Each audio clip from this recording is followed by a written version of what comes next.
It took me a while to actually be comfortable with myself, to find myself and accept who I truly am. This was difficult for me, especially the fact that I was assigned male at birth.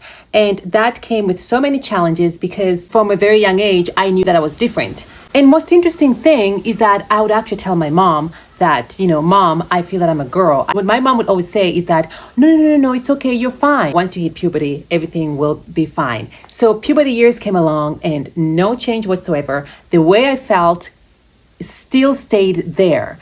I wanted to be a girl so badly. In fact, I would envy the girls. I would envy women from the way they dressed, the way they walked, the way they interacted with each other. I wanted to be one. I always thought that I was a girl. Interestingly, when I was younger, I remember there were times when I'll be interacting with new people, like perhaps new friends or something like that, and then they would always assume that I'm a girl. And actually in my heart, inside, I'll be like, yay, it's the win for me. And then I would actually roll with it because that's the person that I wanted to be. But things would go absolutely haywire when they would find out that I'm a boy. And quite often, the way they would find out, it would be that somebody who knows me would say, oh, that's a boy, or they would call me by my name. And right away, then I would be outed. And then when that happened, you cannot imagine how that would make me feel. I would feel so small. I would feel so hurt. All my world would crush. Just so minuscule. I'd want the earth to just crack and for me to just dive in there and never to come out again. And then there was the bullying at school. It got really, really bad. I mean, there were times that I thought I did not want to live. Seriously, that's how bad it was. I was born in Tanzania, and that's where I attended my primary school years. I even remember vividly, kids would literally try to beat me up just because I was different. So primary school it was tough. Man, it was tough. It was awful. As I was trying to find myself, one of the biggest things, like for most people, is trying to fit in. I never really did fit in with a lot of groups, a lot of people, because I never really got to embrace who I truly was inside. I was trying to mimic personalities. I was trying to present as masculine as I possibly could, which quite often it would just come across as fake. And because that was not the person who I really was. I was extremely effeminate growing up. And this whole idea of transitioning between genders, it was something that I never even heard of before. So it was hard for me trying to just see where do I really fit in society. I never had a role model to look up to who was trans when I was growing up. I would always wear my sister's clothes, my sister's shoes, and even my mom's clothes as well. And I felt inside was that I was a girl.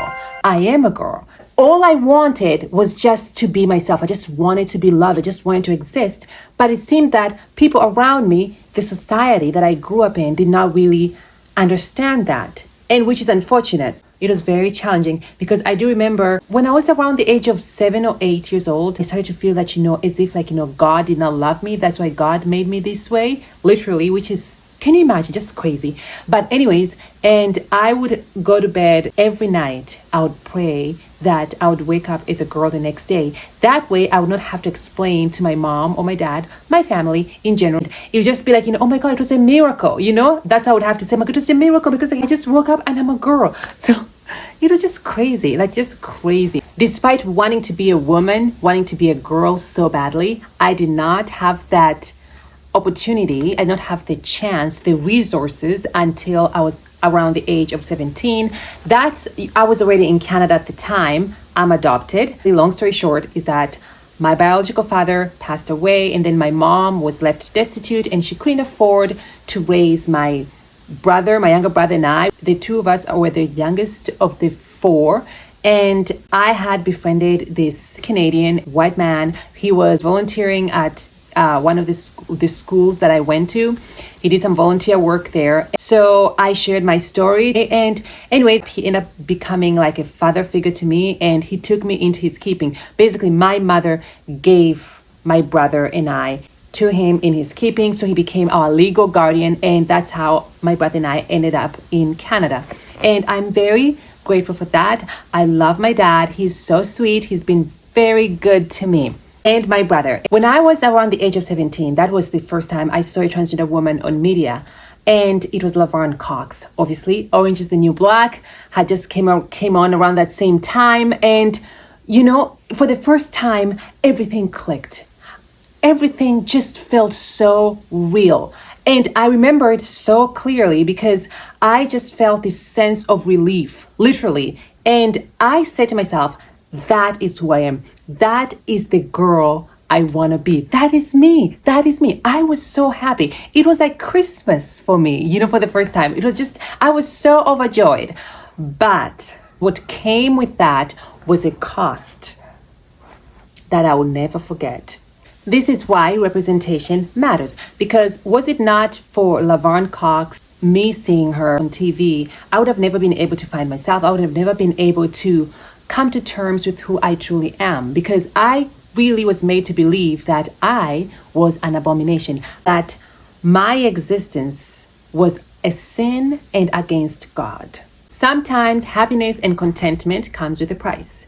And for me, the price that I had to pay in finding myself was that I lost a lot of people who I loved and cared about. They could not stand the fact that I am a transgender woman, the fact that I transitioned.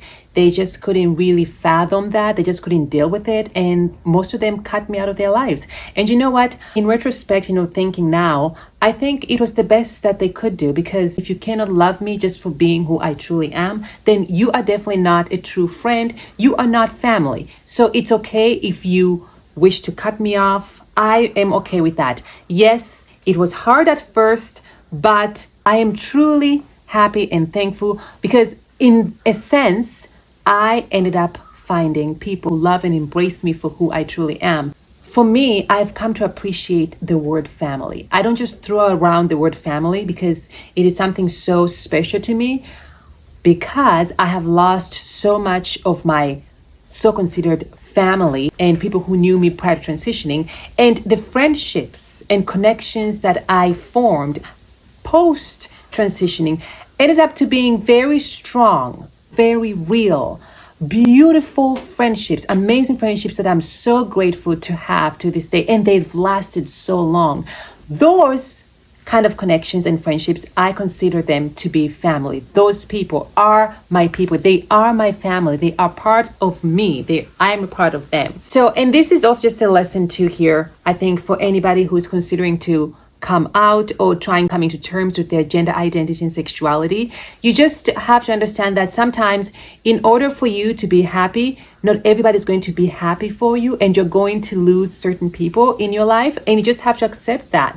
And you also have to understand that, it's never the end of the world, because there is someone out there, there are people out there who are going to love you and embrace you, accept you for all that you are, shower you with so much love. I do believe that finding yourself is a lifelong journey. I continue to discover myself, to find myself in so many ways, every day, every year. And I think the most important thing too, when it comes to finding yourself, is that growth. You get to see growth. We always search to be a better version of ourselves. And that in itself is a journey to self-discovery, to finding yourself. And that is what you need, really, to move forward, to be a better person, to reach your goals, to reach your dreams. Finding myself came with a very significant cost. But if you ask me, I would say that it was worth it. If you've made it this far, thank you so much. Please subscribe, and remember that finding yourself is a lifelong journey. So go out and explore and discover who you are. Embrace who you are without fear. Be who you are. Period.